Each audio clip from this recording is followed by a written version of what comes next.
सास बहू की अनोखी कहानी। ड्राइंग रूम में एक पिता और उसका बेटा बैठे थे। पिता पेपर पढ़ रहे थे और बेटा मोबाइल में व्यस्त था। अचानक ड्राइंग रूम में बैठे बाप बेटे दोनों को किचन से कोई कांच का बर्तन टूटने की आवाज आई।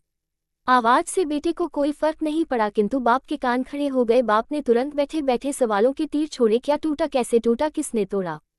पास में बैठे बेटे ने कहा, पिताजी क्यों अपना बीपी बढ़ा रहे हैं? मैं यही से बता सकता हूँ कि कांच का बर्तन किससे टूटा होगा। बाप ने कहा, बेटा बीपी तो बढ़ेगा ना, क्योंकि वह बर्तन फिर से खरीद कर तो मुझे ही देना पड़ेगा। चलो तुम बताओ, बर्तन किसने तोड़ा होगा? बेटे ने कहा, माँ से टूटा होगा। पिता ने पूछा, क्यों? मेरी बीवी क्यों? तुम्हारी बीवी क्यों नहीं? बेटे ने कहा, मेरी बीवी समझदार है। पिता का मन नहीं माना तो तुरंत किचन की ओर चल पड़े। वहां जाकर पूछा कि बर्तन किसने तोड़ा, तो उनकी पत्नी सामने आए और कहा, मुझसे टूटा है। क्या करोगे? उन्होंने कहा, कुछ नहीं करूंगा, मैं नया खरीद कर दूंगा, मगर चीजें संभाल कर इस्तेमाल करना।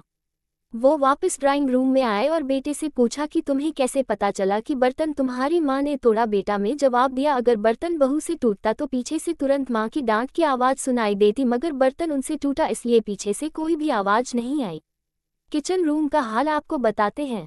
ससुर के जाते ही बहू ने सास के पैर पकड़ लिए और कहने लगी, माँ जी आप बहुत अच्छी है, हर बार आप मेरी गलतियाँ छुपा देती है।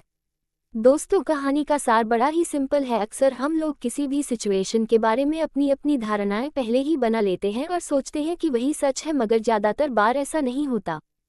फ्रेंड्स, आपको ये छोटी पारिवारिक कहानी कैसी लगी हमें कमेंट में ज़रूर बताएं।